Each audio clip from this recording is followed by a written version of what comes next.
This season, Ben Simmons has fallen off the face of the earth. He went from being regarded as one of the best young stars in the NBA to a man whose points per game has decreased every season since his second year. Even Ben Simmons' best attribute, his defense, has declined every single year. Ben Simmons' defensive rating, defensive raptor, steals per game, and blocks per game are all the lowest they've been in 3 seasons. And to top it all off, Ben Simmons has difficulty performing well in the fourth quarter of close games as he struggles shooting, and this has caused the Nets to alternate him with Seth Curry and TJ Warren in these situations. But how did we get here? What happened to Ben Simmons, and why did he never hit his full potential? In order to answer these questions, we need to rewind to the 2016 NBA draft, where the Sixers are on the clock with the number 1 pick.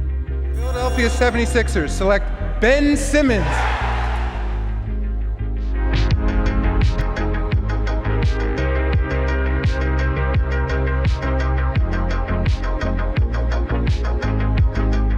Leading up to the 2016 NBA draft, it was widely agreed that Ben Simmons was the best player available. Simmons was seen as a potential superstar due to his exceptional athleticism and ball handling skills, as well as his strong defensive instincts, all at the height of 6'10". The Philadelphia 76ers did not overthink things when they had the number 1 overall pick. Ben's career did not start how he wanted. He sat out his whole first year with a foot injury, so his official rookie season was postponed until the 2017 through 18 season, and Ben Simmons showed flashes of superstar potential. Ben Simmons was the 3rd highest scorer on the Sixers team that was the 3rd seed in the Eastern Conference and won a playoff series. The future looked bright for Ben Simmons. In this season, he took home the Rookie of the Year, averaging 15.8 points per game, 8.2 assists per game, and 8.1 rebounds per game. During this season, the team utilized Ben Simmons heavily as he had the highest usage rate of his career at 22.3%. Additionally, the Sixers had a successful shooting season with a 36.5%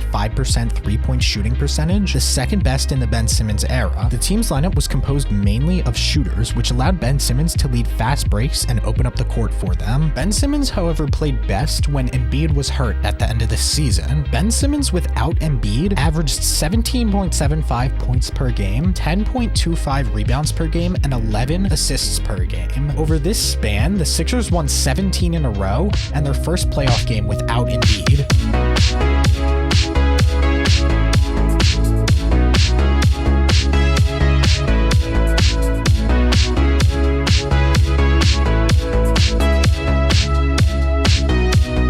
This set the NBA record for wins in a row to end a season. Simmons made guys like Ersan Ilyasova, Robert Covington, JJ Redick, and Dario Saric have multiple 20-plus point games by running a fast offense, getting defenses to crash on him and kick it out to them for a 3. The next season looked even more promising for Ben Simmons. Simmons made his first career All-Star game along with Joel Embiid, and in this season, Embiid took a leap from being an All-Star player to being a top 5 scorer in the NBA. The Sixers looked like a serious contender this season. The Sixers decided it was time to make a push and acquire Jimmy Butler, then Tobias Harris. While these were great moves for the Sixers, it changed the Sixers' whole offensive philosophy. Now the Sixers ran the ball through Butler and Embiid in a slower-paced, half-court centered game. They shot more mid-range shots, and Ben Simmons' usage declined from 22.1 to 16.6. The problem for Ben Simmons was if the ball was not running through him, he really has no role on the offense. He's best at running fast and dishing out to the shooters, but that's not the style that Butler and Embiid played, so Ben Simmons found himself just standing around as a non-threat. The Sixers this season ended up losing in heartbreaking fashion.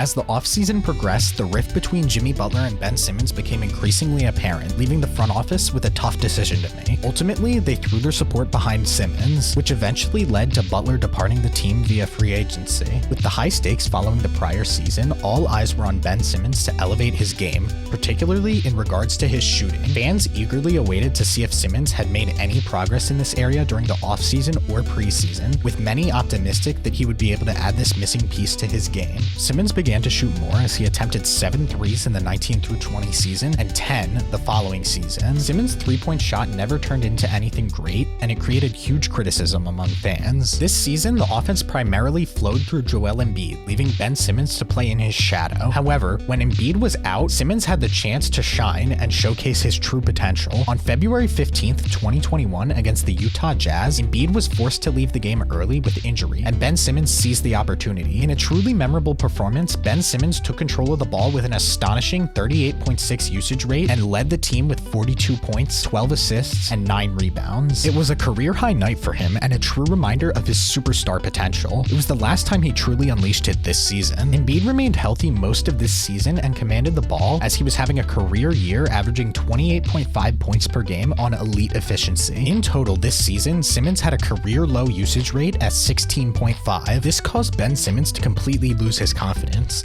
and he started shooting the ball less in general. His field goal attempts per game dropped all the way to 10.1. Going into the 20-21 playoffs, Ben Simmons was starting to fully lose his confidence. During the playoffs, Ben Simmons was even more afraid to shoot the ball with 7.9 shot attempts per game. Worst of all, Ben Simmons was awful from the free throw line, shooting 34% in the playoffs. Teams began intentionally fouling Ben Simmons, causing the Sixers to have to pull him late into games. The Sixers blew a 20-point lead to the Hawks in Game 7 of the conference semifinals, where Ben Simmons only scored 5 points on 4 shot attempts. After this series, the drama began in Philly. Doc Rivers made these comments on Ben Simmons. Doc, you think Ben Simmons can still be a point guard for a championship team like the one you guys want to become? Yeah, David, I don't know that question or the answer to that right now.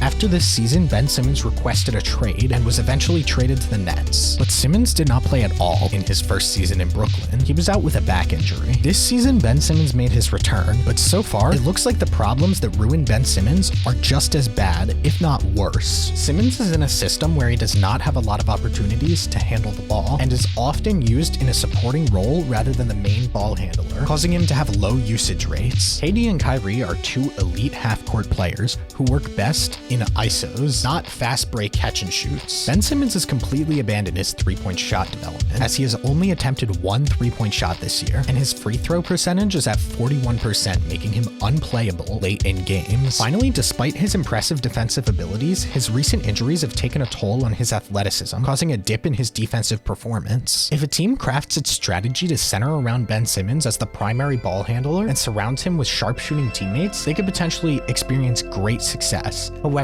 for Ben Simmons to truly reclaim his all-star status, he must find a way to overcome his tendency to miss crucial minutes and develop a more well-rounded half-court offensive game. Unless these changes happen, the best of Ben Simmons' career will have already passed. Please consider subscribing.